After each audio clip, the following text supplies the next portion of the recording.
자, 페이지 60페이지. 대기와 해양, 대기와 해양, 해양과 대기 이렇게 배웠고요. 해양에 대한 내용도 한바탕 쭉 해왔고요. 대기에 대한 내용도 저기압, 전선 이런 것들을 구별했습니다. 고기압도 두 종류, 저기압도 두 종류. 새로운 단어들이 출제가 되면 여러분들이 좀 익숙하게 문제를 풀어야 하는 내용이고요. 자, 60페이지요. 여기는 태풍과 우리나라의 악기상 이렇게 배웁니다. 태풍, 역시 중요하죠. 태풍, 우리나라에 영향을 미치는 요인 중에 하나고 태풍이 굉장히 큰 영향을 미칩니다. 태풍, 이름이 다양하니까 좀 알아두세요. 태풍은 사이클론이라고도 하고요, 허리케인이라고도 합니다. 어디에서 발생해서 어디로 부느냐에 따라서 각각 이름이 정해지겠죠. 상식으로 알아두시면 됩니다. 들어봤니? 사이클론? 들어봤어요? 허리케인? 그죠? 우리는 태풍에 익숙하죠. 태풍 풍속 17m/s 밑줄 그으세요. 그래서 애들이 요거는 알아요. 아, 태풍은 17m/s 이상이면 되는 거야. 근데 그 다음을 밑줄을 안 넣어서 틀려온 애들 많습니다. 반드시 꼭 밑줄 그으세요. 열대저기압, 여기다 밑줄 긋는다. 열대저기압. 그러면 안 외워도 된다고요. 안 외워도 된다고. 전 시간에 저기압을 배웠어요. 기억나니? 저기압 중에 정체성 저기압과 이동성 저기압이 있었어요. 기억나? 진짜? 그리고 종관 저기압 뭐 이런 것도 있거든요. 기억나? 기억나? 고기압도 정체성 고기압, 이동성 고기압 이런 단어들이 있습니다. 우리들이 해야 되는 건 고등학교 1학년 전에는 그냥 고기압 저기압으로 간단하게 배웠다가 이제 좀 세분화서 배우는 게 지구압 같은 거죠. 저기압 중에 어느 위치에서 발생했느냐에 따라서 이름이 정해지는데 온대저기압, 열대저기압 이런 단어가 있거든요. 온대저기압의 가장 큰 특징, 열대저기압과의 가장 큰 차이, 그게 뭐야? 온대저기압에 전선이 존재한단 말이에요. 그래서 우리나라가 온대성 저기압을 갖고 있기 때문에 우리나라에 살고 있으니 전선에 포인트를 맞춰서 배우는 겁니다. 그런데 이 열대저기압은 전선이 없다고요. 됐어? 그러니 태풍은 전선이 있겠니? 당연히 없다고요. 이걸 외우지 않으셔도 상관은 없습니다만 이렇게 좀 이해해 주시면 되죠. 발생 어디서 했니? 그래서 또 열대저기압으로 보면 적도에서 발생했는지 알아요? 아니에요. 0도 아니에요. 위도 5에서 25도 됐죠.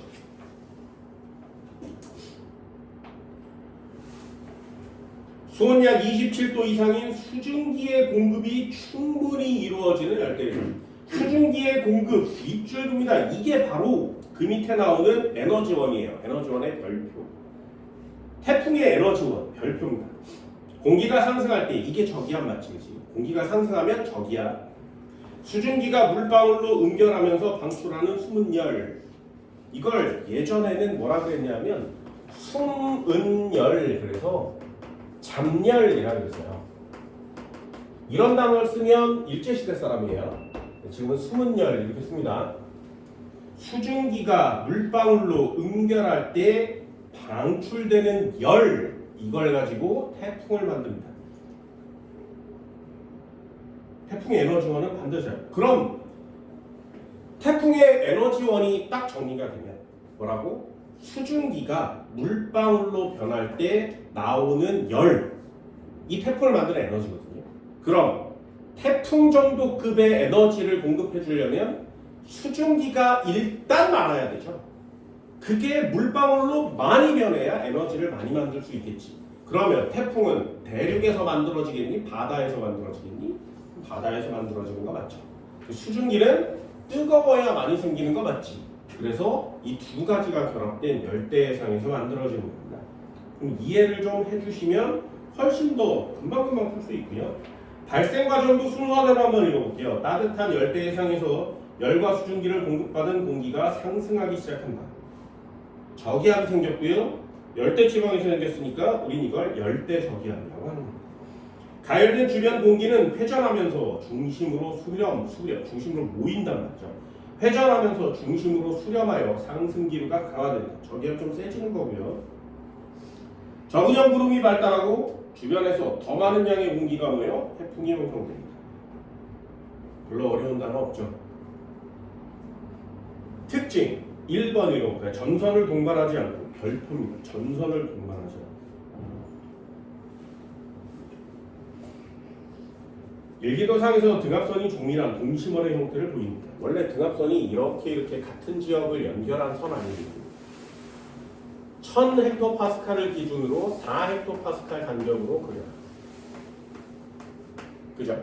그런데 태풍은 이런 구역에 지구 전체로 보면 굉장히 좁은 구역에 생긴 하나의 공기 덩어리라는 거죠. 그래서 이렇게 동글동글 생겼습니다. 이러면 태풍의 모양을 볼 수 있습니다. 그래서 조밀한 동심원 형태를 보입니다. 왜 조밀할 수밖에 없다고? 바람이 세니까요. 공급된 수증기의 양이 많을수록 당연하겠죠. 강해지는 겁니다. 우리나라에 영향을 주는 태풍은 주로 7에서 10월 사이에 발생합니다. 날씨에 큰 영향을. 당연한 내용은 그냥 한 번쯤 읽어봤고요. 구조 한번 볼까요? 생각보다 굉장히 큽니다. 수백 킬로미터에서 1500km. 거의 우리나라 한반도 중에 남한만 큰 건 한반도만 합니다. 굉장히 크죠. 이런 공기 덩어리가 막 움직인다고 생각해도 돼요. 진짜 신기합니다. 이런 것들. 공기가 시계 방향으로 빠르게 회전하면서 시계 방향 밑줄이에요. 됐나요? 꼭 알아두세요. 학생들이 이걸 읽을 때 지금처럼 읽는 애들 많습니다. 공기가 시계 반대 방향이에요. 반드시 알아두세요. 우리나라에 살고 있잖아요. 저기압. 그래서 항상 언제나 저기압. 우리나라에 살고 있는 저기압은 눈썹을 그려서 불어 들어오는 거죠. 그러니 반시계 방향 되는 건 맞지. 반시계 방향이 익숙하다가 시험지에 시계 반대 방향이라고 나오면 반시계인데 왜 시계지? 그러면서 거기다 동그라미 쳐온 애들이 있습니다. 안 돼요. 됐나요? 한국말은 끝까지 제대로 읽어보셔야 합니다. 태풍의 눈, 약한 하강기류. 여기다가 또 밑줄 하나 약한 하강기류.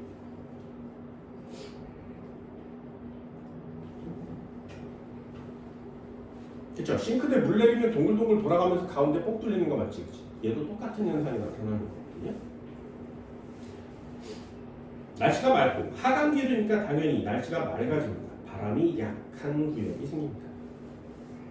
그래서 태풍의 눈에 있으면 맑죠. 하늘의 별도 볼 수 있습니다. 그래서 태풍의 눈에 있으면 피해가 없어요.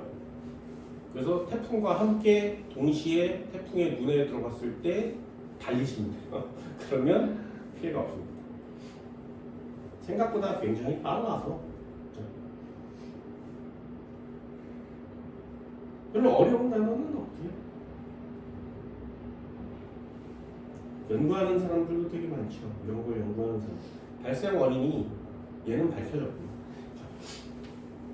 이동과 소멸도 한번 그냥 간단히 읽어볼게요. 북태평양 고기압의 서쪽 가장자리를 따라서 이것도 중요하죠. 우리나라가 여기 있으면 북태평양 고기압은 여기 있단 말이죠. 열대지방은 여기입니다. 그래서 태풍이 여기서 발생을 하면 이렇게 위로 상승하겠죠. 상승합니다. 그러다가 이 북태평양 고기압의 가장자리를 따라서 여기를 타고 이렇게 가는 거죠. 그럼 우리나라는 여름이 되면, 그래서 7, 8월이 되면 요 녀석이 조금씩 커지죠. 커지면 이렇게 우리나라로 휘어오는 거예요. 더 커지면 우리나라로 결국엔 이렇게 지나가겠죠. 이때가 7월에서 10월 사이가 되는 거죠.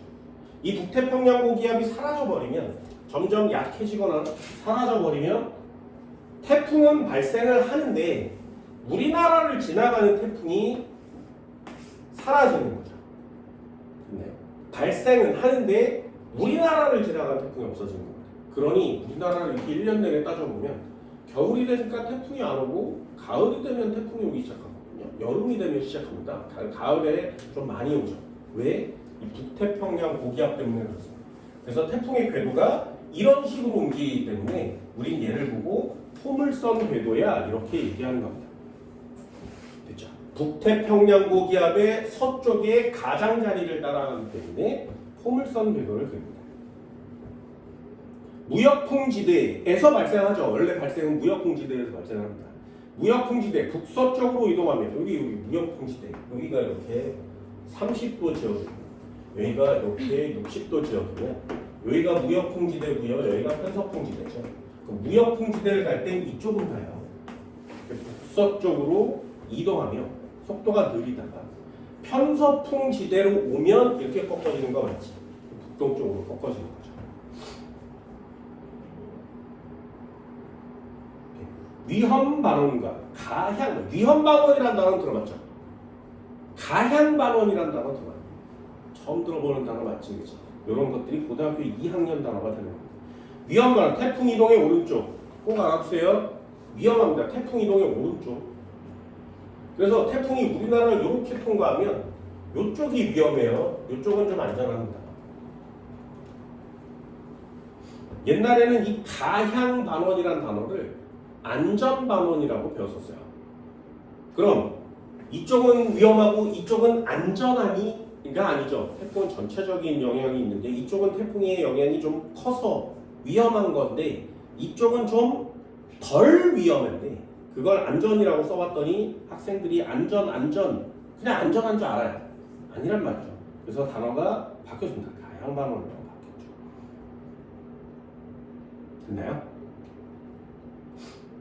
태풍의 이동 방향이 왼쪽 반원을 가향반원이라고 합니다. 태풍 이동 방향이 태풍 내 바람 방향과 반대 방향이고 풍속이 상대적으로 약해지고 풍향이 시계 반대 방향으로 변한다.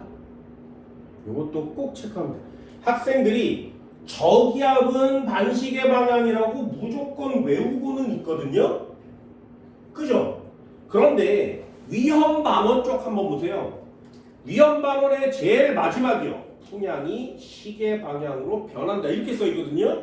이 단어도 생각보다 많이 까다롭습니다. 선생님 이게 무슨 뜻이에요? 저기압은 반시계 방향 아닌가요? 왜 시계 방향으로 변한다라고 써 있지?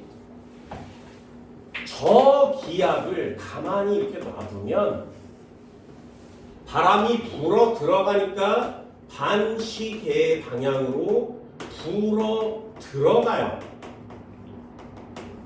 됐죠? 이게 한국말이에요. 한 번만 더 해볼게요.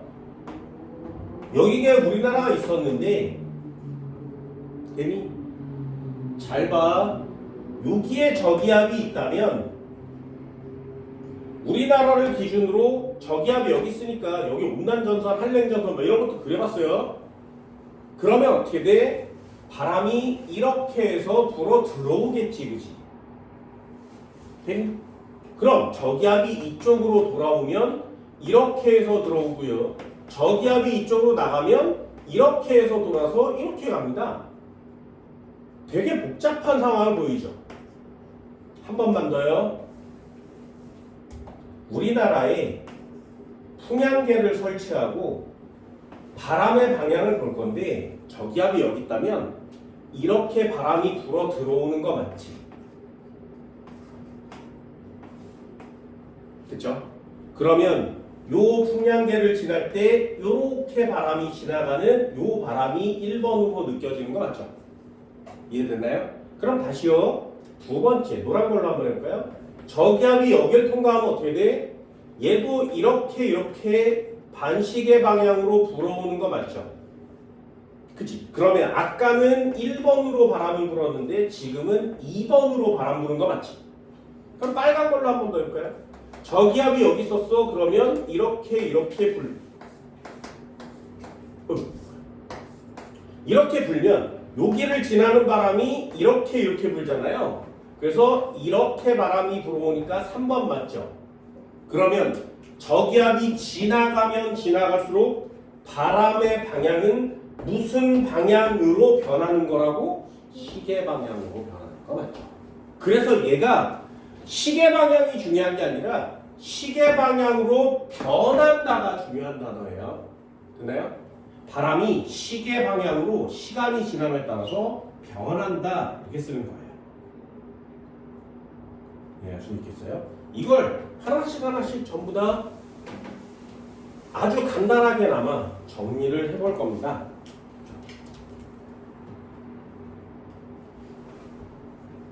소멸 태풍들도 한번 볼까요? 태풍이 북상해 수온이 낮은 해양을 지나가다.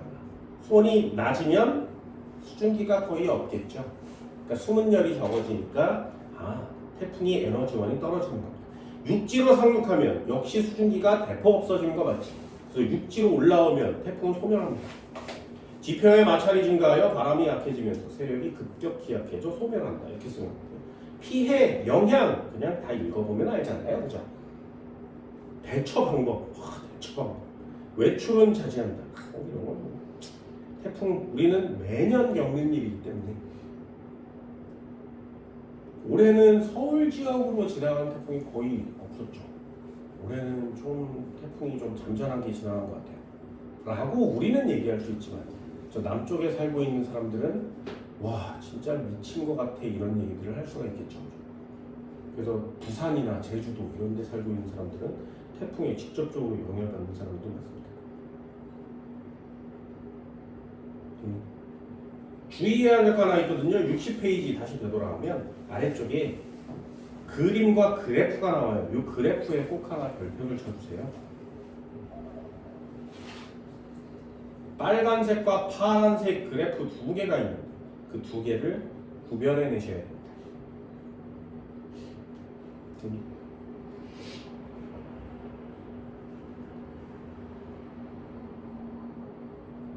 이해됐어요? 요거 설명드릴게요. 잘 한 번만 더 해볼까요? 태풍이 있었대. 태풍은 고기압이니 저기압이니? 저기압. 바람은 몇 미터 퍼 세크 이상? 17미터 퍼 세크 이상. 되니? 그럼 저기압인데 무슨 저기압? 열대성 저기압. 됐어요? 그럼 저기압이니까 무슨 기류? 상승 기류. 바람이 강하니까 무슨 모양? 등압선 간격이 좁은 동심원 모양. 어느 방향으로 이동한다고? 북서쪽으로 갔다가 북동쪽으로 갔다가. 그럼 이렇게 영향을 이렇게 가는 이유는 누구 때문에? 무역풍 때문에. 이렇게 가는 이유는 무엇 때문에? 편서풍 때문에. 그럼 얘는 방향이 포물선 궤도를 그린다 그랬죠. 누구 때문에? 북태평양 고기압 때문에. 되니? 그렇게 원인과 결과값을 하나씩 정리하는 거거든요. 그럼 다시 한번요. 태풍의 누는 상승기류, 하강기류. 그래서 그런 걸 별표해요. 태풍의 누는 맑아 비와. 맑으면 상승기류, 하강기류, 하강기류. 되니? 그럼 하강기류면 무슨 기압? 고기압. 됐어? 무슨 말인지 알겠니? 왜 틀리는지 알겠니? 그래서 니네 그래프에 별표를 치라고 하는 거예요. 됐어요? 다시 한번 그래프 볼까요? 그래프를 보면 여기가 태풍의 중심으로부터 0kcal니까 얘가 지금 태풍의 눈 그 자체지. 그죠? 만약에 얘가 고기압이라면 압력이 높아야 되고요. 주변은 낮아야 돼요. 되니? 그런데 거기 그래프 중에 이렇게 생긴 그래프가 있어. 그죠? 여기에 뭐라고 써 있다고? 되니? 그럼 기압은 어디일 때 가장 낮은 거야? 뭔 말인지 알겠냐? 니네가 굉장히 간단하게 지구과학을 다 틀려오는 이유를 알겠냐고. 됐어요? 이걸 일기예보를 자세히 듣다 보면 알게 됩니다. 야, 태풍 자체가 열대 저기압이거든요. 그런데 어떻게 태풍의 가운데는 고기압이니? 이게 말이 돼? 이상하잖아요? 내가 전체가 남자인데 눈은 여자야. 막 이런 거죠. 야, 이상하지 않아? 되게 이상하지 않아? 되게 이상한데 그냥 자연스럽게 틀려와요. 이해되니? 다시 한번요. 태풍의 눈에 하강기류가 생겨서 맑아요. 그럼 하강기류면 고기압 아니야? 다시 한번 해볼까요? 고기압의 정의가 뭐야? 그래, 주변보다 압력이 높기만 하면 고기압이라고 하는 거예요. 되니? 그런 여러 가지 현상 중에 하강기류가 있을 뿐인 거지. 이해됐어? 하강기류라 그래서 무조건 고기압 이래버리면 안 되는 겁니다. 그래서 일기예보를 나중에 태풍이 올 때 잘 들어보세요. 일기예보에 뭐라고 쓰냐면 태풍이 왔어요. 어느 며칠 며칠에 이렇게 우리나라를 지나갈 건데 이런 일기예보 많이 보죠. 그래서 여기 위험해. 막 기상캐스터 나와서 막 맞으면서 막 이런 거 한단 말이죠. 그때 뭐라고 하냐면 태풍의 중심 기압이 이런 단어를 씁니다. 태풍의 중심 기압이 972 헥토파스칼이어서 무슨 대형 이렇게 얘기를 한단 말이에요.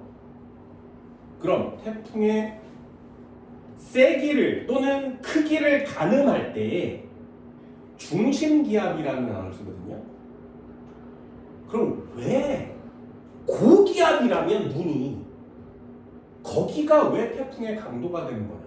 절대로 안 된다. 됐어요? 왜? 태풍의 가운데로 갈수록 기압은 낮아지기 때문에 그게 중심 기압을 기준으로 하는 거예요. 이해됐어요? 태풍은 전체가 저기압입니다. 고기압이라는 단어 써면 안 되고요. 하강기류라는 단어를 쓰는 거예요. 별표 하나 쳐놓은 거죠.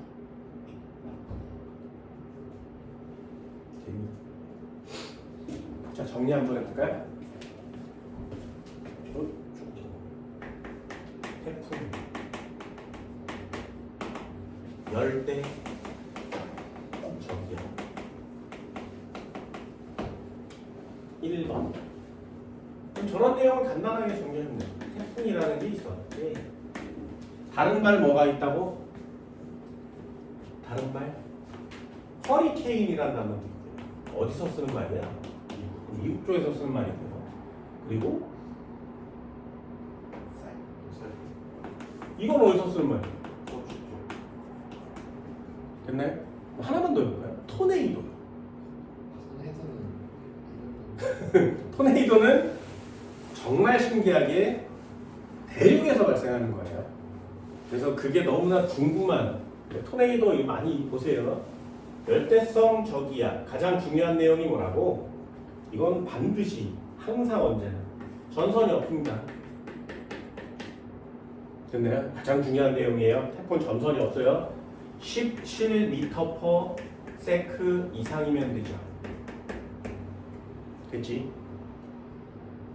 어렵지 않죠. 에너지원이 뭐라고? 수문열이요.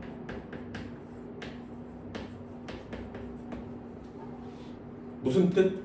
아, 수증기가 있었는데 수증기가 물방울로 응결될 때 나오는 열을 수문열이라고 합니다.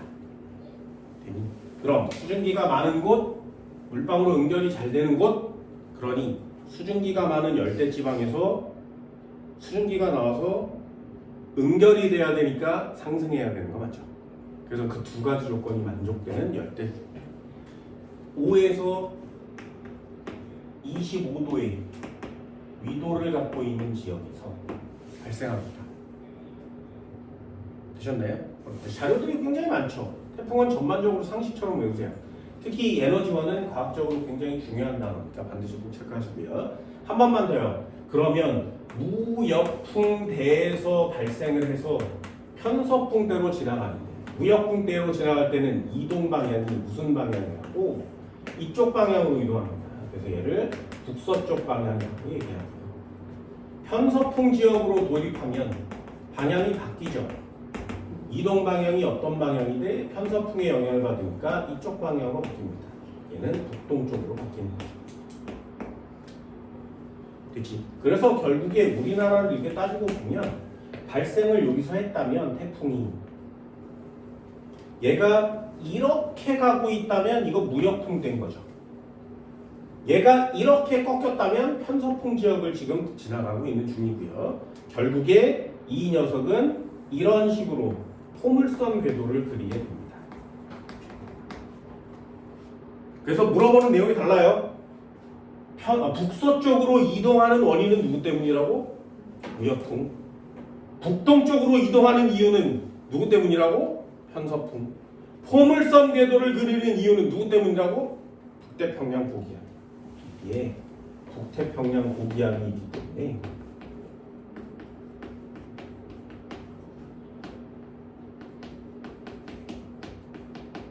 이 녀석 때문에 포물선 궤도를 그리게 되는 거죠. 되니? 그래서 원인, 결과 이런 것들을 좀 잘 신경 쓰셔야 시험 문제를 좀 깔끔하게 맞출 수가 있습니다. 한 번만 더요. 태풍의 눈도 있다는 거예요. 태풍의 눈, 지름이 얼마? 한 20-30km 정도 됩니다. 꽤 커요. 태풍의 눈, 뭐라고? 하강기류가 생겨납니다. 그치? 아까 틀린 단어니까 꼭 체크. 예요. 하강기류가 생기면 고기압이 안 된다 그랬어요? 그럼 태풍의 눈에는 바람이 어때? 강해, 약해? 네, 바람이 약해요. 이 두 가지를 꼭 체크합니다. 그래서 이 두 가지를 그래프로 그려보면 요 한 가운데 여기가 중심이죠. 그리고 이쪽이 주변으로 퍼져나가는, 이쪽이 주변으로 퍼져나가는 지형이 될 건데, 그래프를 잘 보세요. 되게 신기합니다. 하나는 빨간 걸로 그러니까 도대체 빨갛게 나오니까 거의 책처럼 이렇게 해서 이렇게 가고 있고요. 됐죠?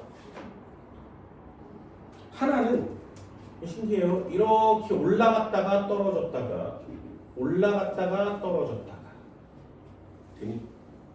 자, 그럼 빨간 거와 파란 것 중에 압력 기압이 누구 거라고? 네, 뭔 말인지 알겠어? 요 빨간 게 기압입니다. 그럼 파란색은 무슨 뜻? 풍속이라는 뜻이죠. 되니? 그래서 태풍의 눈에서는 풍속이 약하고요, 기압도 낮아요.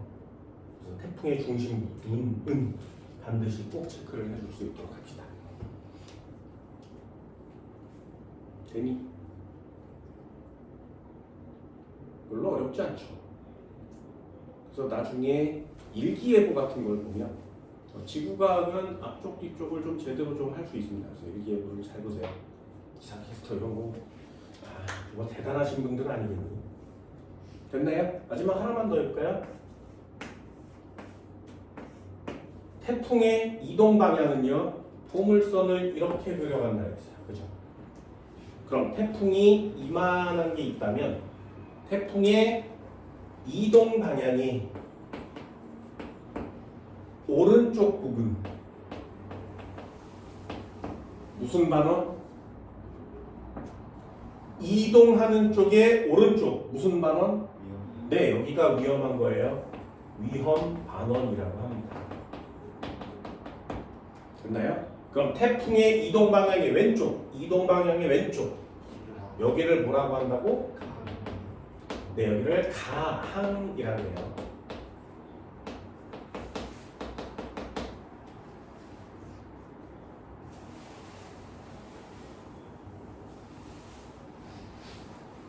됐니? 왜 위험한 거야? 지나갈 때 저기압이 반시계방 이렇게 회전한단 말이죠. 됐죠? 그러면 이게 움직이는 모습을 보면 참 좋은데, 이 전자칠판처럼 태풍이 이렇게 가면서 이렇게 돌아요. 그래서 여기 부분을 쓸고 지나갑니다. 이렇게.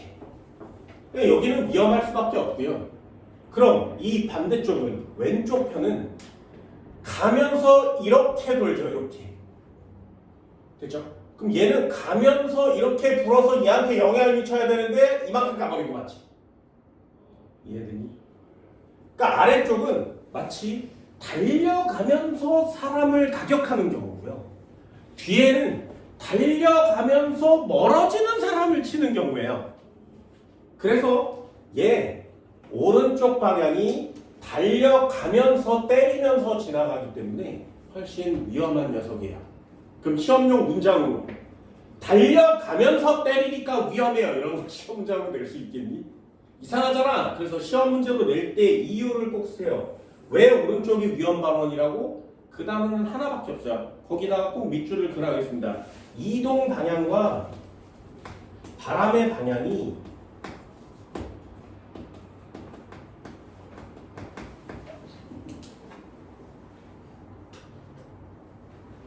같아요.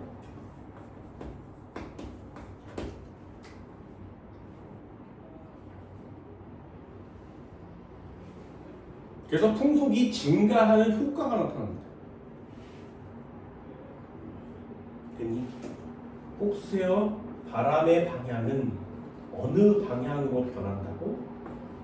시계 방향으로 변합니다.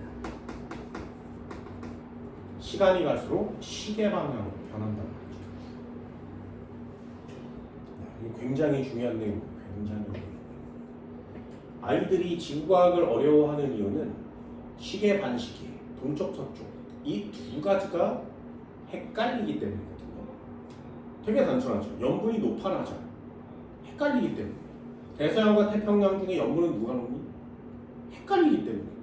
그래서 헷갈리는 건 둘 중에 하나 반드시 꼭 하나 해주시고요. 강한 발언은 반대로 쓰시면 되잖아요. 왼쪽은 강한 발언인데 이동 방향과 바람의 방향이 반대니까 속도가 좀 느려지는 것처럼 보이겠죠. 그래서 반시계 방향으로 변하는 거 맞지. 이런 식으로 한쪽만 제대로 빠삭하게 외워주셔서 그 내용을 반대로 뒤집어서 쓰는 것도 괜찮습니다. 이런 경우는 헷갈릴 수가 없거든요. 헷갈리면 안 되는 경우고요. 이런 경우가 헷갈릴 수 있으니까 헷갈리는 건 반드시 안 헷갈릴 수 있게 체크해 주시고요. 태풍의 중심, 눈 요거 헷갈릴 수 있다 그랬죠. 반드시 꼭 틀려올 만한 것들은 체크합시다. 선생님 태풍은 중학교 때도 배웠는데 뭐 별다른 달라지는 내용은 없잖아요. 중학교 때랑 고등학교는 시험제의 레벨은 비슷하지만 낚여오는 정도가 달라요. 중학교는 외웠는지 안 외웠는지를 물어본다면 고등학교 때는 이 새끼가 낚이는지 안 낚이는지를 보는 게 고등학교 시험 문제가 되는 겁니다. 그래서 아주 정확한 표현을 정확한 개념으로 이해해 주시기 바랍니다. 이해되니? 이 정도는 할 수 있을까요?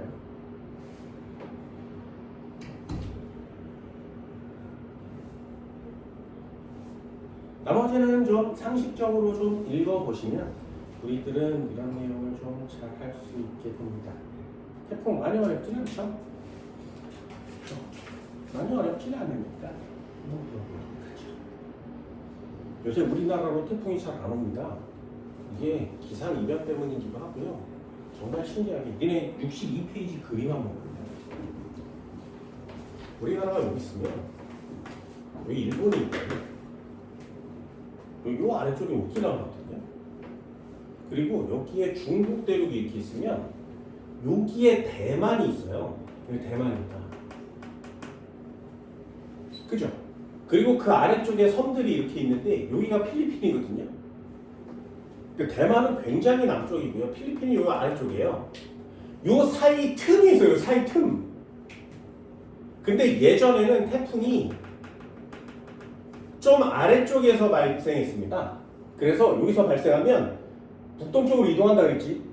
그러다가 필리핀을 지나서 이렇게 해서 북태평양 고기압을 따라서 우리나라 쪽으로 이렇게 왔었어요. 그래서 우리나라의 태풍이 굉장히 생각보다 큰 크기로 많이 지나갔었거든요. 근데 요즘 태풍이 어떻게 되냐면 니네들도 나중에 태풍 기상도를 이렇게 보면 이따 쉬는 시간에 보여드릴게요. 요 위쪽에서 좀 발생합니다. 태풍이 지가 좀 뜨거워졌다는 얘기죠. 그래서 요 위쪽에서 발생을 해요. 그래서 얘가 북동쪽으로 이렇게 가다가 요 틈 사이로 들어가 버려요. 너무 신기하게 여기로 이렇게 와야 되는데 여기로 쏙 들어가 버리는 태풍이 많아진 겁니다. 그래서 여기서 점점 자라서 멈춰 있다가 어디로 가지 하다가 점점 세력이 커지다가 슉 하고 통과해서 여기로 들어가요. 그래서 대만이 태풍의 영향권을 제일 많이 받고 있는 중이고요. 여기로 쏙 들어간 애가 나갈 데가 없으니까 여기서 계속 쳐놀다가 여기로 쑥 가버린단 말이죠. 그래서 이 중국 아래쪽에 홍수가 나고 난리가 났습니다. 요게 올해래. 작년이 됐죠. 작년에 이 태풍이 요로 들어간 애가 되게 많아요, 생각보다. 만약에 그 녀석들이 요로 안 들어가고 우리나라 쪽으로 왔다면 우리나라는 뭐 유리창에 신문지 붙이고 난리도 아니었겠죠. 굉장히 위험한 태풍들이 많았었거든요. 정말 이게 다행인지 안 다행인지 모르겠지만 우리한테는 좀 다행스러울 수 있지. 왜 슉? 되게 재밌습니다. 태풍 보는 거 되게 재밌거든요. 63페이지 2번 한번 해볼까요? 그냥 맞추세요. A. 주변의 풍속 및 기압을 나타낸 거예요. A는 뭐라고? 네. B는 뭐라고? 요거 꼭 체크합니다. 태풍의 중심에는 무슨 기류가? 하강 기류가 대신에 고기압이라고 써지는 않습니다. 기압은 높니 낮니? 낮아야 해요. 이거 굉장히 중요한 내용이어서 한번 읽어보는 거죠. 4번 한번 풀어볼까요?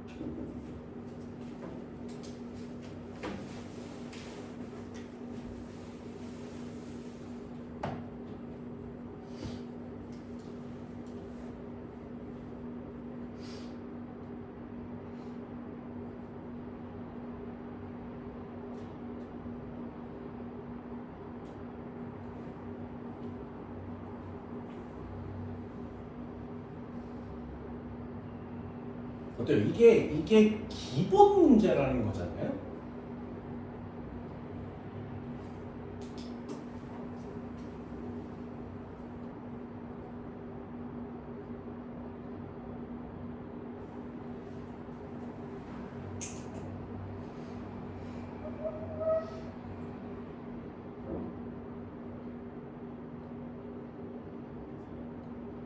그래서 이거 해석할 때 어떻게 하는 거라고? X축은 시간입니다. 시간.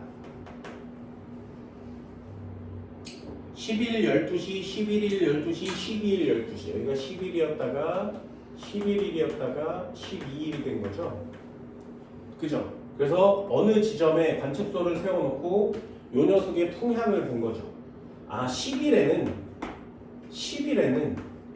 바람의 방향이 어딨어? 여기쯤에 찍혀 있어요. 그럼 여기를 읽는 겁니다. 됐나요? 그럼 10일에 바람의 방향은 어느 방향이야? 북, 동 사이에 위치한 거 맞지? 그래서 10일에 북, 동 사이에 바람이 불어서 북동풍이 불고 있었어요. 이해됐나요? 그럼 11일에는 북동풍이 불다가 갑자기 이쪽으로 올라갈지. 그럼 여기 있다가 갑자기 이쪽으로 갔다는 얘기는 바람의 방향이 반대로 바뀌었다는 얘기죠. 그럼 여기 꼭대기에는 뭐라고 써있니?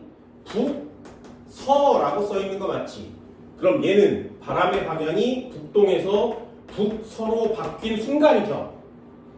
여기서 계속 측정하면 10일은 계속 북동풍이 불다가 갑자기 북서풍으로 확 바뀌었다는 얘기예요. 그럼 12일은 무슨 방향이므로 얘가 점점 이렇게 아래로 내려오고 있죠. 그래서 거기를 체크하면 서와 남의 사이에 불고 있는 거 맞지? 그러니 얘는 남서풍으로 바뀌었다는 얘기지, 그치? 이해됐어요? 그럼 이거 바람의 방향이 무슨 방향으로 바뀐 거라고? 놓으면 북동, 어디? 북동. 여기서 바람이 이렇게 불고 있었지, 그치? 그런데 북서로 바뀌었대요. 1번, 2번. 남서 이렇게 바뀐 거지. 3번. 무슨 방향으로 바뀐 거라고? 됐어요? 그럼 반시계 방향으로 반시계 방향으로 바람의 방향이 변하면 위험 발언인 거야? 강한 발언인 거야? 됐니? 이해할 수 있겠어요? 이런 단어를 맞춰야 된단 말이죠. 중등부 땐 이걸 외워서 맞췄다면 고등부 땐 이런 걸 이해하고 맞춰야 되는 게 고등학교 시험 문제가 되기 때문에 그래프와 데이터 이런 것들은 반드시 꼭 체크하고 시험을 보셔야 됩니다. 강한 발언 4글자를 쓰기 위해서 자료 해석을 이만큼 해야 되는 게 기본적인 내용이 되는 거죠. 이해됐어요? 그런 거 할 수 있을래나요? 꼭 하셔야 됩니다. 꼭. 그렇지. 뒤쪽의 앞기상 역시 마찬가지. 잠깐 쉬었다 칠판 지우고 이렇게 보도록 합시다.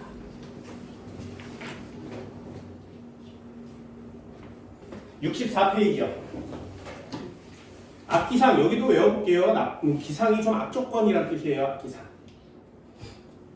자, 하나씩 읽어볼까요? 뇌우, 번개, 천둥, 뇌우라고 합니다. 소나기를 동반하는 걸 뇌우라고 하죠. 뇌우.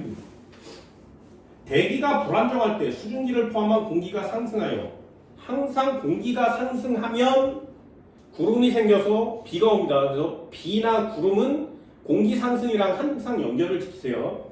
얘도 마찬가지죠. 천둥, 번개가 나타나고요. 소나기가 내리면 구름이 모여있다는 얘기지. 생겼다는 얘기지. 그럼 공기가 상승합니다.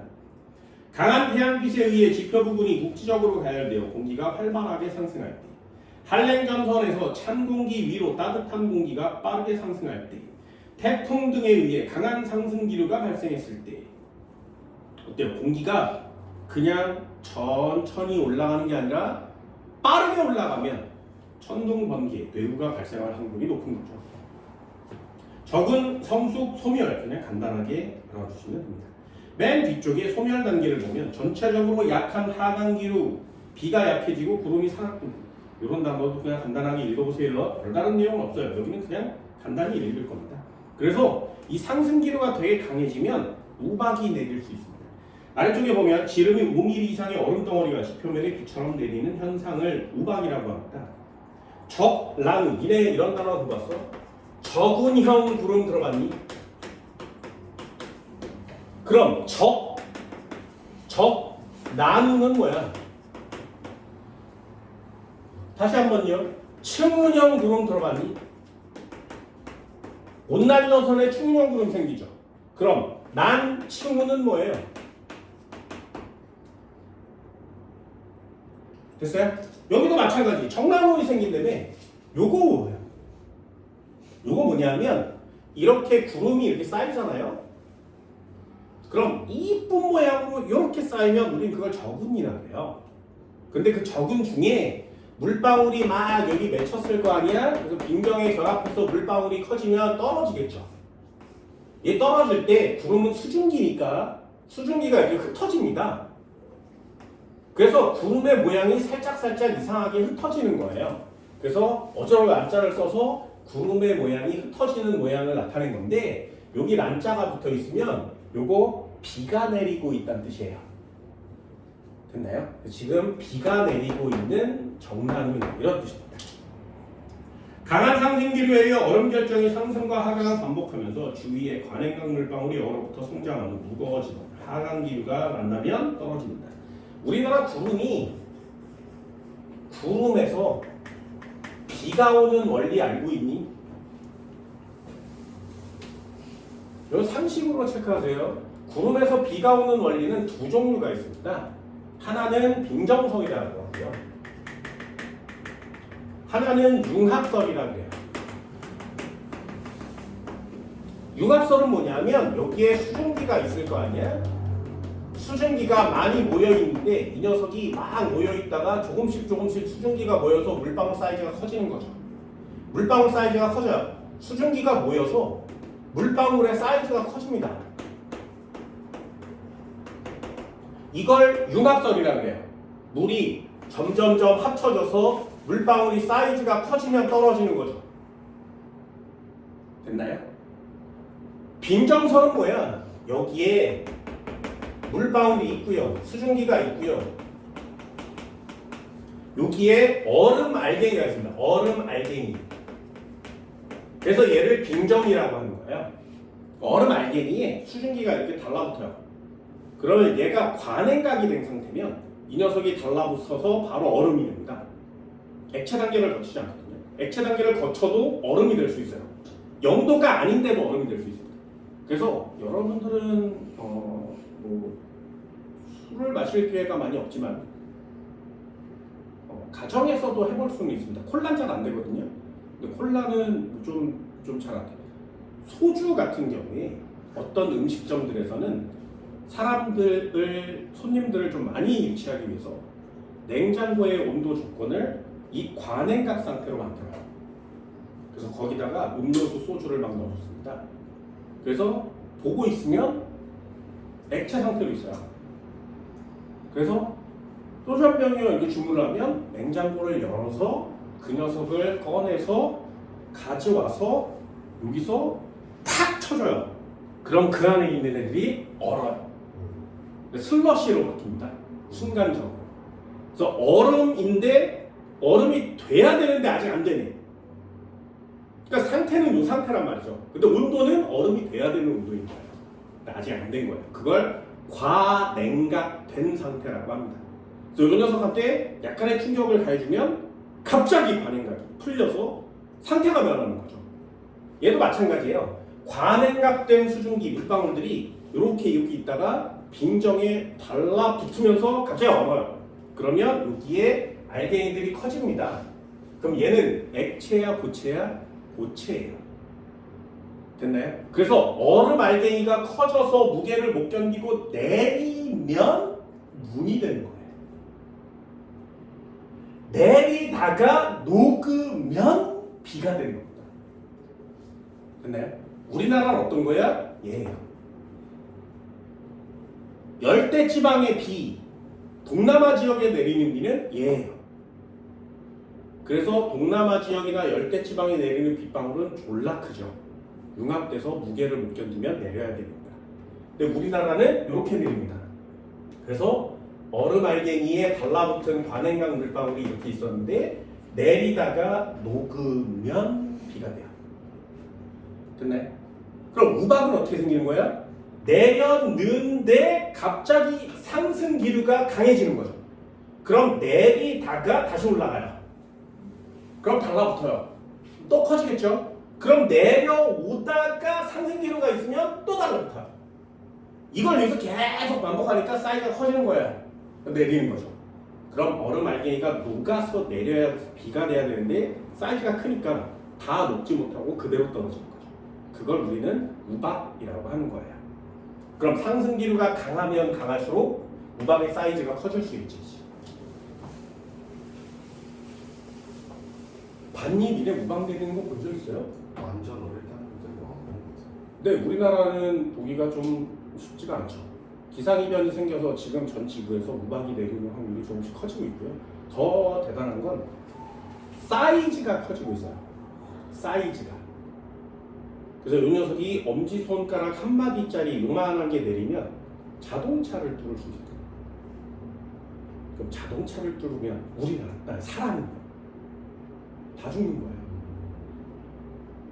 좀 더 기상이변이 생겨서 이 녀석이 조금 더 커져서 탁구공만한 게 생기면 장난 아니겠죠. 그게 주먹만해지면 네, 이런 걸 재해라고 하는 거예요. 그게 얼굴만해지면 이런 걸 네, 공상과학 영화라고 하는데 이 얼굴만한 우박이 내릴 때쯤 되면 우리나라가 이제 지구 전체가 빙하기에 돌입하는 시대가 오게 되는 겁니다. 반니 투모로우라는 영화를 보세요. 투모로우라는 영화 봤어요? 거기서 우박이 이만한 게 내리죠. 사람들이 다 피해가요. 투모로우 봤어요? 뻥이야 진짜야. 진짜요?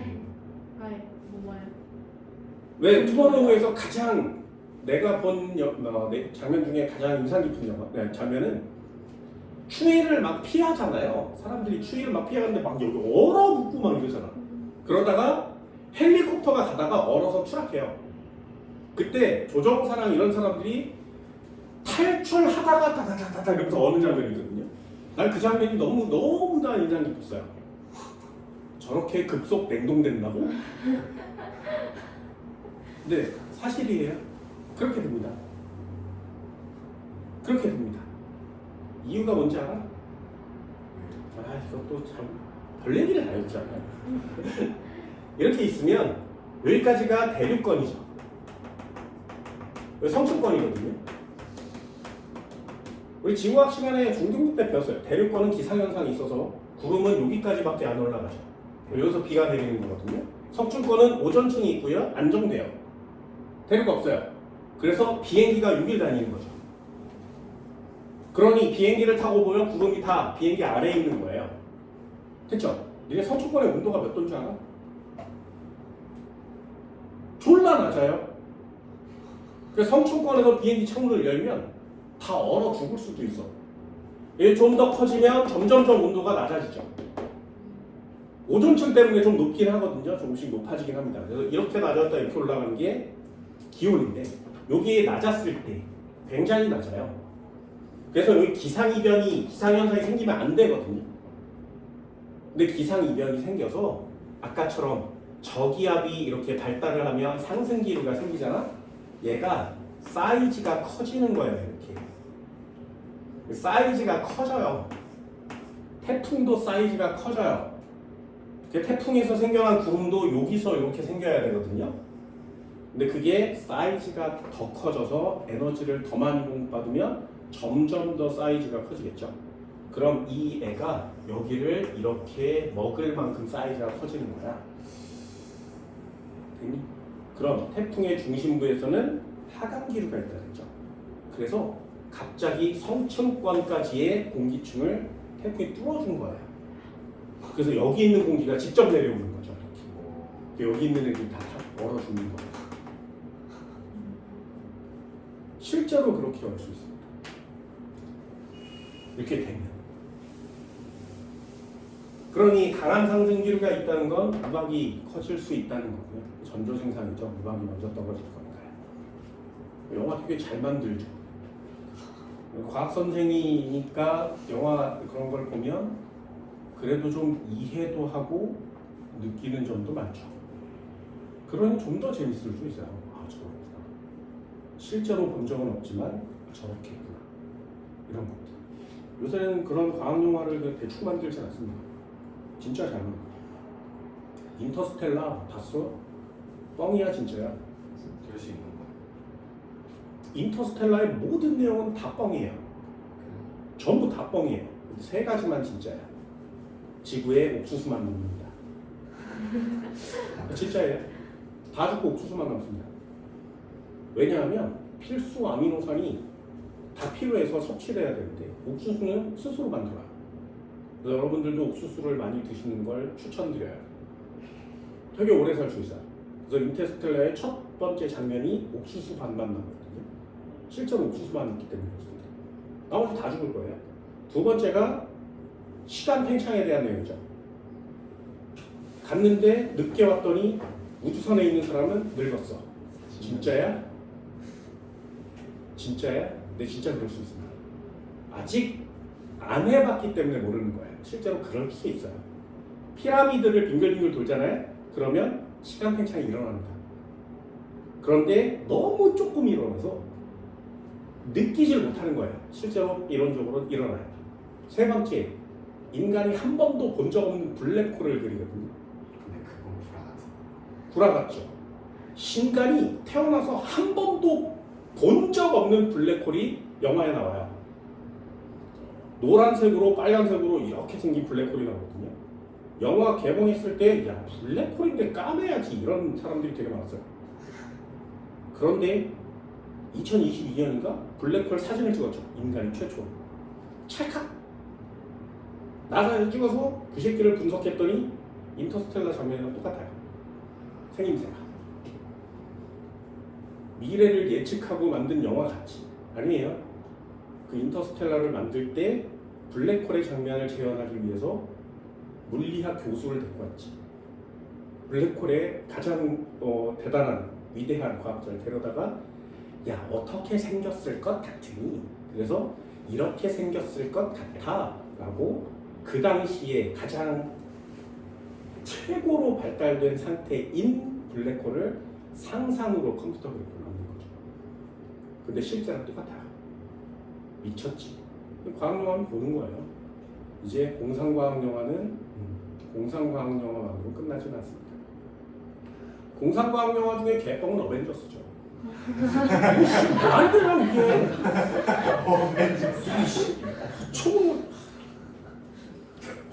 어벤져스 중에 뻥이 아니었으면 좋겠는 내용이 딱 하나가 있어요. 아이언맨.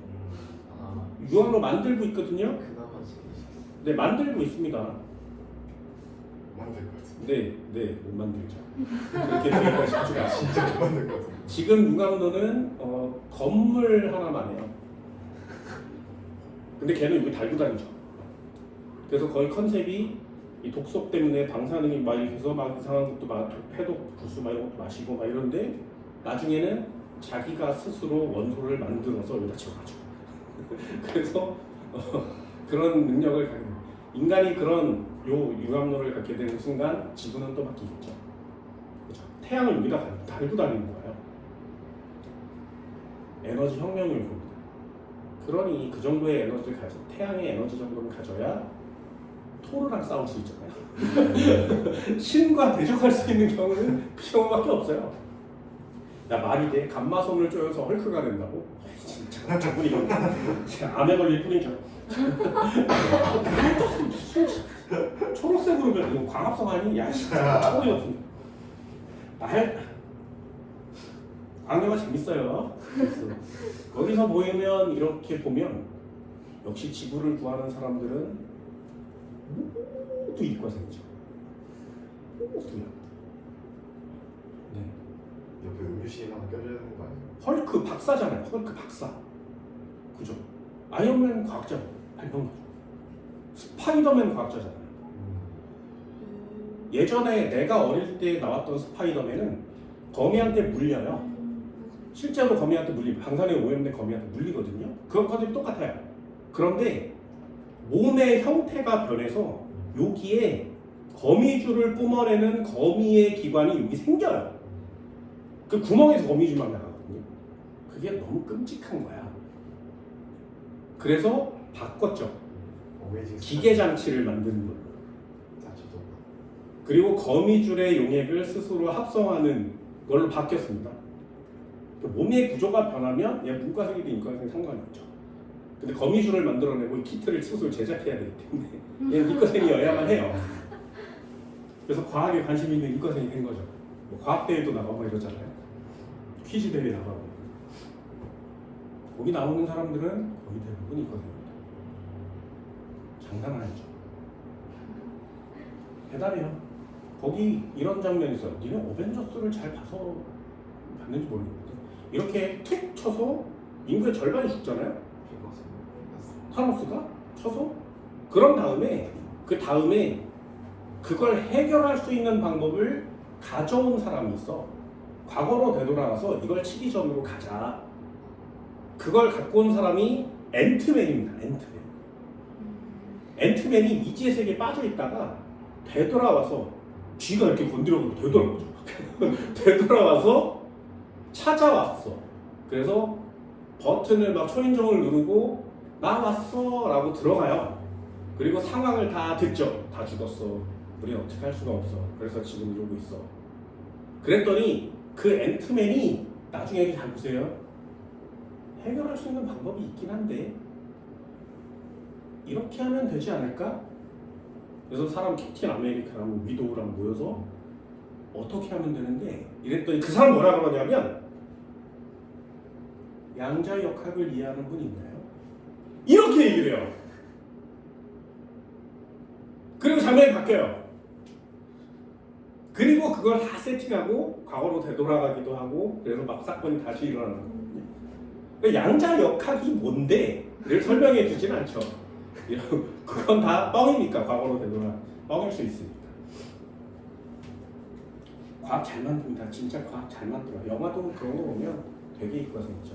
여러분들은 그거 앤트맨이라는 영화 봤어요? 안 봤지? 나중에 앤트맨을 보세요. 나는 그거 영화 보면서 미치는 줄 알았거든요. 헐, 영화를 이렇게 만든다고? 진짜? 와. 니네도 나중에 꼭 봐. 꼭 보세요. 앤트맨이 작아지는 애거든요. 크게 컸다가 작아졌다 이걸 자유자재로 할 수 있는 애예요. 근데 양자 수준까지 작아질 수 있대요. 원자를 넘어서 그 아래 단계까지 작아질 수 있는 거예요. 애가. 신기하지? 근데 그 녀석이 작아져요. 그리고 작아진 세계면 우리가 보는 세계는 되게 커야 되잖아요.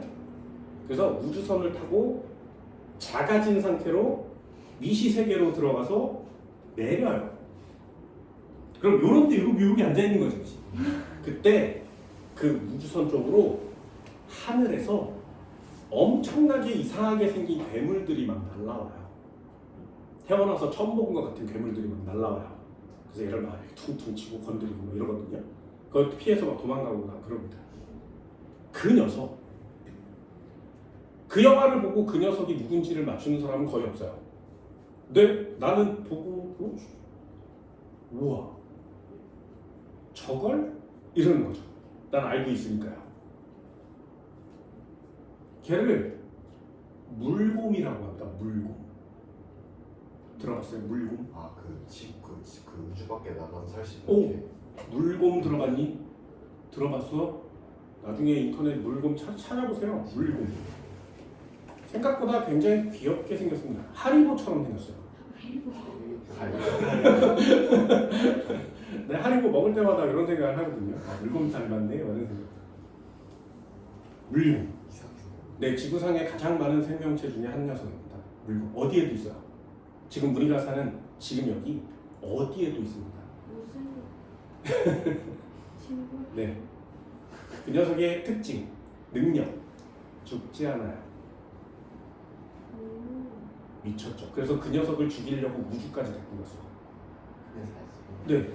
우주까지 데리고 가서 우주 밖에 놔뒀다가 다시 데리고 왔어요. 지금 살아났어요. 미친놈이죠. 그걸 영화에다가 아무도 모르는데 굳이 진짜 사실적으로 만드는군 이렇게 느끼는 거예요.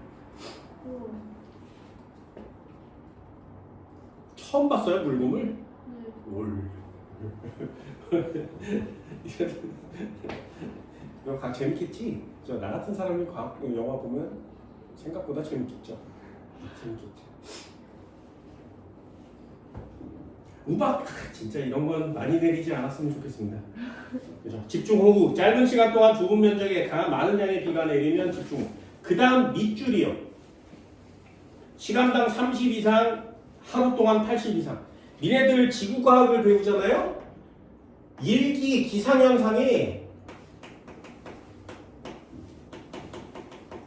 기준을 외우셔야 돼요. 기준. 위에 뇌우 기준이 없어요. 그냥 공기가 갑자기 상승해서 천둥 번개 비가 내리면 뇌우. 하강 기류가 상승 기류가 강해서 떨어져야 되는데 못 떨어지고 있다가 떨어지면 우박. 되니? 근데 우리는 뇌우 천둥 번개라는 단어는 그냥 알고 번개 치네, 천둥 치네, 무슨 비고 있네 이런 거는 느낌이죠. 그리고 우박 별로 없지만 내린대요. 근데 우리가 얘기하는 집중호우라는 게 있어요. 집중호우. 그럼 느낌상 와 비가 졸라 많이 오는구나 한 곳에 집중해서 이런 느낌이잖아요. 안 돼요. 도대체 집중호우가 뭐냐? 그럼 소나기가 내릴 때마다 집중호우야? 안 된다고요. 집중호우라는 단어를 쓰는 기준이 있는 겁니다. 되니? 그게 뭐라고? 한 시간에 몇 미리? 30mm. 이만큼 이상이 내리면 우린 그걸 집중호우라고 해요. 됐나요? 그럼 1시간에 30mm를 내리면 집중호우라고 하고요. 또는 그 다음에 하루 동안에 80mm요. 이렇게 기준이라는 게 정해져 있습니다. 그래서 여러분들 기준을 좀 외워주셔야 됩니다. 또는 연으로 따지면 강수량의 몇 퍼? 전체 내려야 되는 강수량의 10%. 됐나요? 기준을 외우셔야 됩니다. 집중호우 시간당 30, 하루에 80, 1년에 10%. 하나가 더 있습니다. 옆쪽에 보면 겨울이니까 폭설이요. 자, 눈이 내리면 그냥 눈이 내린다고 하죠. 눈이 좀 많이 내리면 폭설이라고 합니다. 그럼 얼만큼 많이 내리면 폭설이라고 할까요? 되니? 그럼 그것도 기준이 있다는 얘기지, 그치? 비가 내리면 비 온대. 그럼 집중호우는 문이 기준이 중요합니다. 눈이 내리면 그냥 눈이 오면 되는데 폭설은 뭐야? 대설주의보, 대설경보 뭐니? 우린 그런 것까지 자세하게 배우진 않지만 폭설에 대한 내용은 꼭 알아둡니다. 밑줄 꼭 그세요. 얘도 1시간에 10에서 30mm 폭설이라고 합니다. 10에서 30mm라고 쓰면 좀 그런가? 책에는 1cm에서 3cm 이렇게 써있죠.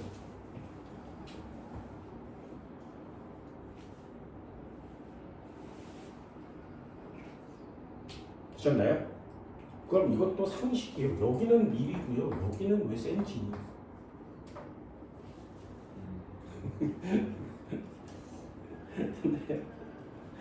하루에 얼마가 20cm가 기준이 있단 말이죠.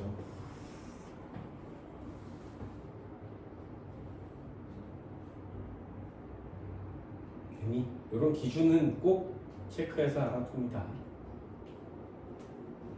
악기상에 야 내용 모르는 사람이 없어. 폭설 모르는 사람이 없어. 눈 오는 거지. 집중호 모르는 사람이 없어. 비 졸라 많이 내립니다. 모르는 사람이 없어. 모르는 거 맞죠? 그죠? 그러니 이런 거 시험 나오면 틀릴 확률이 높기 때문에 반드시 꼭 체크해 주시기 바랍니다. 나머지는 별로 어려운 단어가 없습니다. 눈이 오면 어떤 피해가 나니 이런 거고요. 뒤쪽에 66페이지 또 기준이 있습니다. 강풍. 강풍. 또 밑줄 그세요. 바람이 불면 그냥 바람이지. 강풍은 뭐야?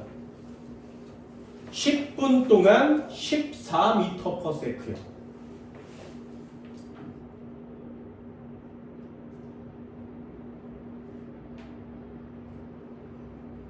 되니? 그래서 일기예보를 보다 보면 내일의 날씨를 말씀드리겠습니다 이러잖아. 내일은 강풍을 동반한 소나기가 내릴 거. 그때 그 강풍의 기준이 뭐냐고. 가만히 있다가 바람이 휙 하고 지나가면 어이씨 강풍이 아니에요. 됐어? 가만히 서 있는데 계속 바람이 10분 동안 불어야 돼. 10분 동안 14 이상의 바람이 계속 유지되면 우리 그걸 강풍이라고 하는 겁니다. 그럼 얘가 17로 넘어가면 뭐라고 한다고? 태풍이라고 한다고. 근데 한번 이렇게 불었는데 20m/s 바람이 슉 하고 지나간 거야. 태풍 이러면 안 돼. 그건 안 돼요. 태풍의 풍속이 17 이상인 거고요. 17 이상의 바람이 불었다 그래서 무조건 태풍은 아닙니다.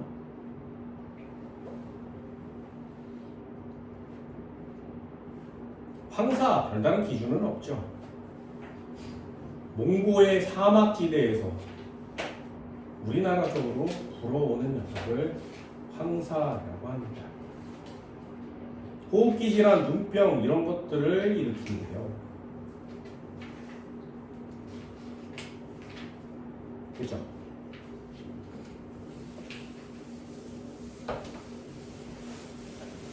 지었습니다. 외우고 있나 한번 해볼까요? 자, 기사 1번 외우가 뭐라고? 천둥치고요, 번개치고요, 비까지 합동하면 그걸 뇌우라고 합니다. 언제 발생하니? 언제 발생한다고? 상승기류가 강할 때. 그러면 발생합니다. 그렇죠? 갑자기 지표면이 가열돼서 상승할 때, 층운형 구름이 생기는 온난전선에 또는 한랭전선에 갑자기 상승해요. 공기가 갑자기 상승하면 천둥, 번개, 비를 유발할 수 있죠. 기준은 없다 그랬어요. 상식적으로 알아두는 겁니다. 두 번째, 우박이라는 것도 배웠죠. 우박, 얼음 알갱이가 내리는 거죠.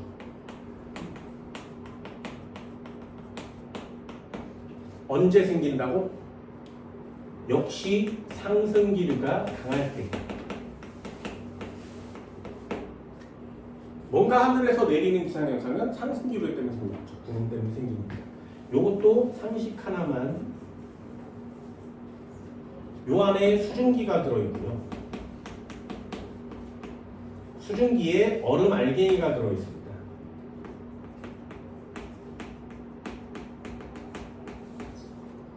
그리고 과냉각 물방울도 들어있는 거죠.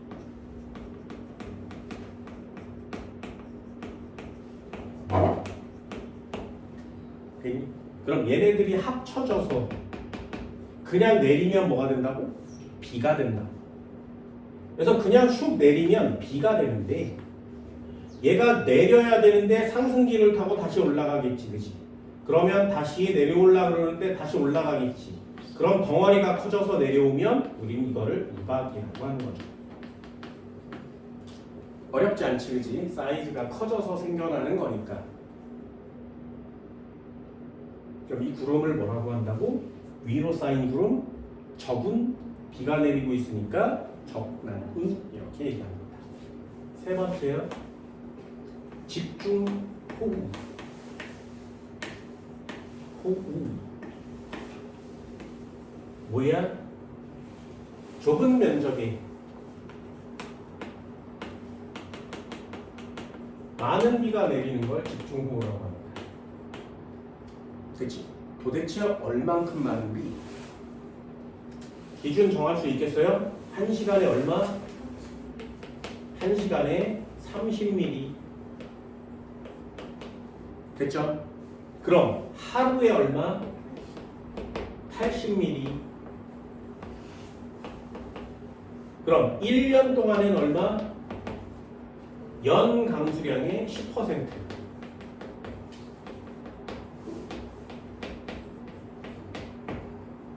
이해됐어요? 뭐가 중요한지 알겠지. 뭐 틀려오는지 알겠지. 이런 걸 틀리는 애는 없을 거 아니겠니? 그리고 저런 걸 엄청나게 꼬아내지도 않을 거 아니야. 이런 걸 낼 수 있다는 얘기예요. 그래서 2학년용으로 이런 것들을 좀 정리해 줍니다. 네 번째요. 폭설. 얘는 눈이 많이 내리는 거죠. 그냥 눈이 오는 게 아니라 다량의 눈이 내리는 거죠. 자, 기준 한번 해볼까요? 1시간에 얼마? 네, 1에서 3cm. 됐어요? 하루에 얼마? 20cm.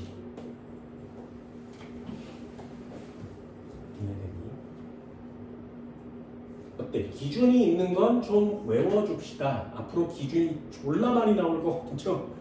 니네 이걸 다 외워야 되거든요. 하나씩 암기를 해갑니다. 5번째, 강풍. 얘는 바람이 강한 거예요. 자, 기준이 뭐라고? 몇 분 동안? 10분 동안 몇 미터 퍼 세크? 14m. 네, 14미터 퍼 세크. 바람이 부는 거죠. 이걸 강풍이라고 합니다. 그래 보여? 뭐가 어려운지, 뭘 틀려올 수 있는지, 나는 무엇을 좀 더 집중해서 암기해야 하는지 이런 것들 보이니?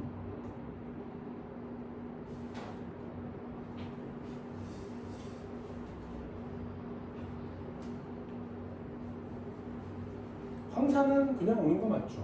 편서풍을 타고 옵니다. 그러니 우리나라 중국 쪽에서 몽골 쪽에서 우리나라로 오는 거 맞죠? 우리나라의 한 공무원이 황사 방지 대책을 발표했지. 황사 방지 대책이 뭔지 아세요? 우리나라 공무원이 발표한 서해 바다에 졸라 큰 선풍기를 여러 대 설치하자. 그래서 황사가 불 때마다 그 선풍기를 틀잖아. 진짜 뭐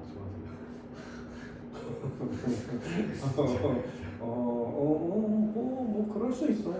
야, 편서풍을 타고 오니 우리도 옆으로 바람 불어오면 되지 않겠니? 라는 생각을 할 수도 있는 거죠. 그죠? 그럼 얼마나 사이즈 크게 만들어야 되니? 그거에 대한 고민은 없어요. 뭐 아무튼 네, 그렇습니다. 그렇습니다. 네, 그렇습니다. 공식이에요. 응? 공식적으로 그렇게 하겠다고. 네. 우리나라 사람들이잖아요. 내가 좀 그래서 그런가? 그래서 니네 청계천 가봤어요? 네. 거기는 하천이 아닌 거 알아? 그죠. 청계천은 호수입니다. 알고 있나요? 하천은 물이 공급되면 빠져나가서 한쪽 방향으로 흐르면 하천이라고 하거든요. 근데 청계천은 흐르는 것처럼 보이지만 끝에 있는 물을 다시 끌어다가 다시 돌리는 거죠. 그래서 물을 정화장치를 끄면 그 상태로 고여 있는 거예요. 그래서 그냥 호수의 개념이에요. 그래서 걔를 인공적으로 이렇게 돌리는 거거든요. 청계천은 인공호수죠. 그렇게 만들어 놨는데 거기에 처음으로 야 청계천이 이렇게 깨끗해 사람들을 다 모으고 전체 외국의 외신 기자들도 모으고 청계천을 걸어가면서 대한민국의 발전 그러면서 계획을 다 세웠어요. 됐지? 이게 어떤 거냐면 옛날엔 개천이었는데 묻어서 땅으로 만들어서 사용하다가 다시 자연이 위대함을 느끼고 다시 파서 개천으로 만든 거잖아요. 그래서 자연계의 환원 뭐 이런 거 되게 유명했습니다. 그래서 거기를 사람들이랑 같이 이렇게 막 지나가고 있는데 기자들이 한 사람이 환경단체에 나온 사람이 청계천을 이렇게 보고 물고기가 있네요 이렇게 된 거예요. 그래서 거기 나온 관계자들이 보세요 청계천이 자연이 회복돼서 물고기가 살잖아요. 아 대단하죠? 이렇게 된 거야. 근데 그 물고기가 산골에 아주 맑은 물에 사는 1급 수에만 사는 아주 희귀한 물고기인 거예요. 그게 청계천에 사는 거야. 그래서 사람들은 와 청계천에 물이 그렇게 맑아졌다고? 시골에서 산속에 있는 그 맑은 1급 수랑 같아졌다고? 라고 생각하는 사람들도 있었겠죠. 근데 거의 대부분의 사람들은 말이 되냐고 이렇게 된 거야. 그래서 청계천에 물을 떠다가 검사를 해봤어. 그랬더니 되게 낮은 수치가 나온 거죠. 절대로 그런 물고기가 살 수 없는 조건의 물인 거예요. 그래서 알고 탐문해서 들어가 봤더니 한 공무원 우리 청계천 깨끗해졌어요 라는 걸 알려주기 위해서 자기가 다 풀어서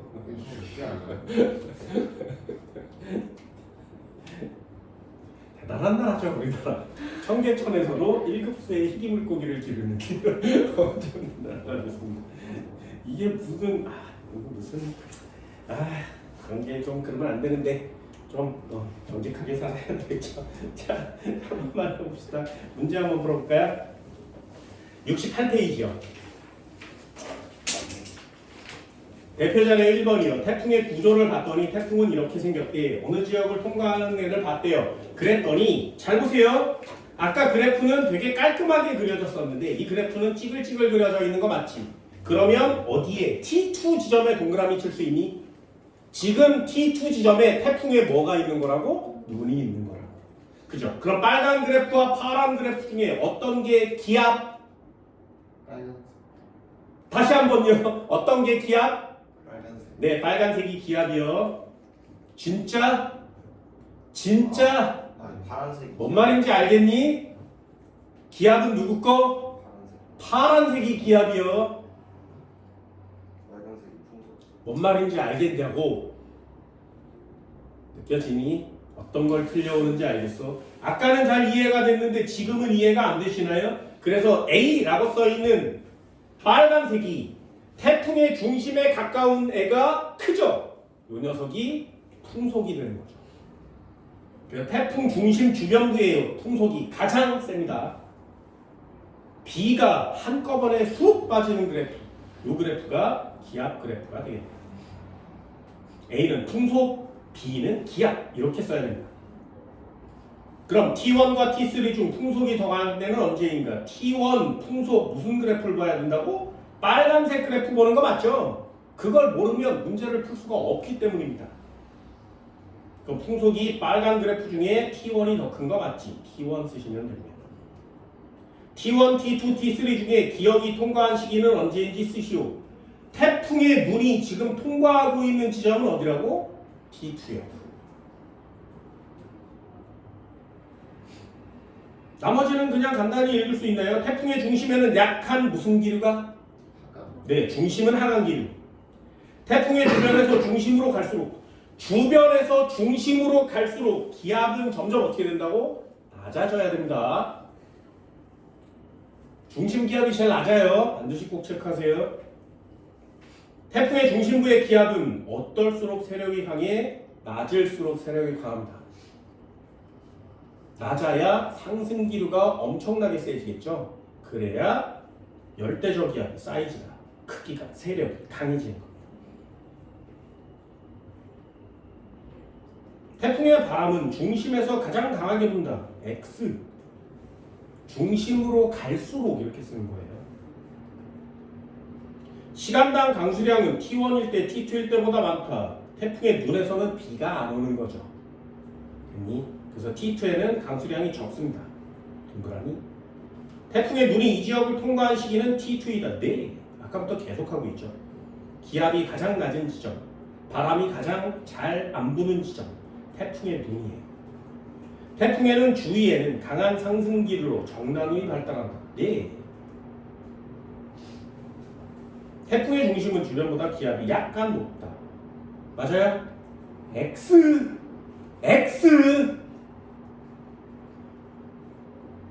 하강 기류니까 기압이 높아요. X. 됐어요? 옆쪽에 한번 볼까요? 태풍의 이동과 위험 반원과 강한 반원 이렇게 써 있습니다. 얘는 11, 21시, 11일 0시, 11일 3시, 11일 6시 됐죠? 그럼 중심 기압이 점점 어떻게 되고 있니? 높아지고 있죠. 그럼 이 녀석은 태풍이 세지는 거야? 약해지는 거야? 약해지는 겁니다. 우리나라로 올라왔잖아요. 그럼 관측소 A의 위치는 가와 나중에 어디에 속하니? 요거 그릴 때 어떻게 그린다고? 바람의 방향은 꼭 십자가로 만드세요. N, E, S, W 맞죠? 뉴스 동풍이 분대요. 동풍 이게 1번이지. 1번 두 번째 남동풍 2번 세 번째 남남서풍 여기 그거 남남서풍 요게 3번 네 번째 남서풍 요게 4번 자 이거 시계 방향이야 반시계 방향이야? 시계방. 네 시계 방향이요. 그럼 위험 반원이야 강한 반원이야? 위험. 네 시계 방향이면 위험 반원이요.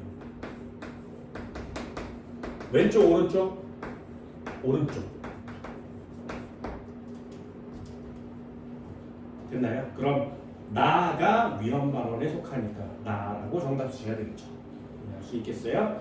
11, 21시와 11일 06시에 태풍의 세력을 비교하죠. 뭘 본다고? 중심 기압이 낮을수록 태풍 세요. 중심 기압이 낮을수록 태풍 셉니다. 점점 약해짐. 그러니까 11, 21시가 더 셌던 거죠.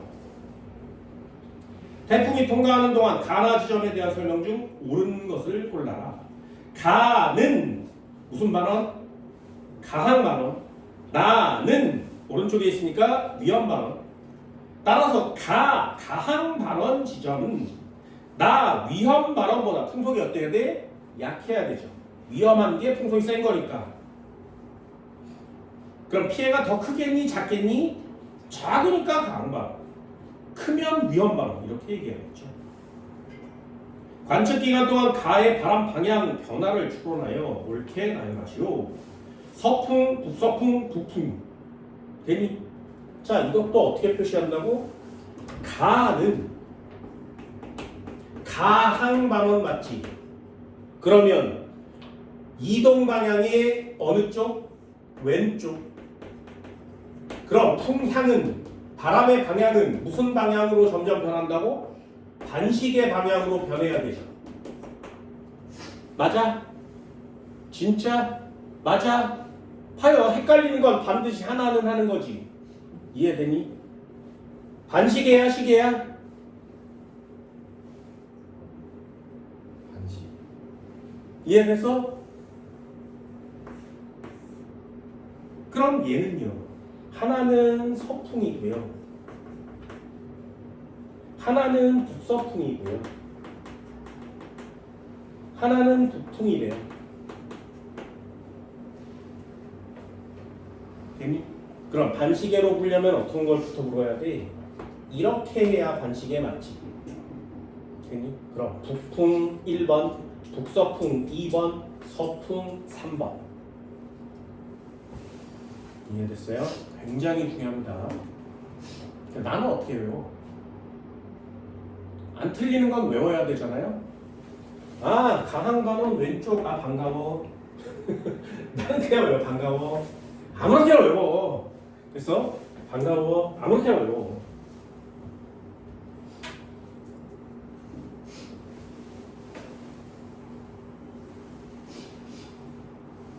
됐죠? 현재 태풍은 무역풍의 영향을 받으며 이동한다.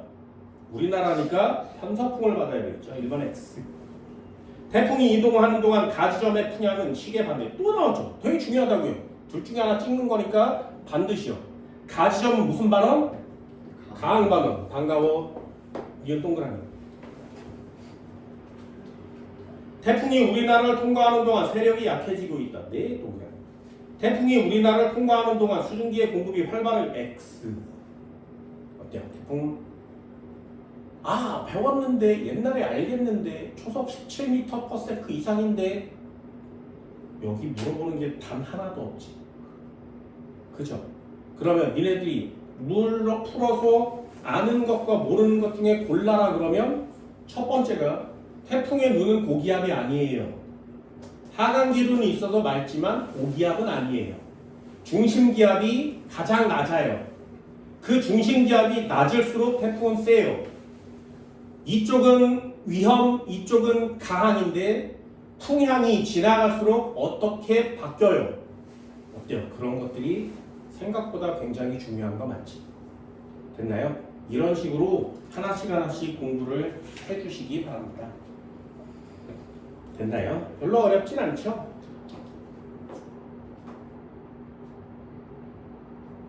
됐죠? 그럼 뒤쪽에 문제도 한번 풀어볼까요? 좀 어려운 시험 문제들을 한번 풀어보도록 합시다. 75페이지 실력법 4문제 한번 풀어볼까요?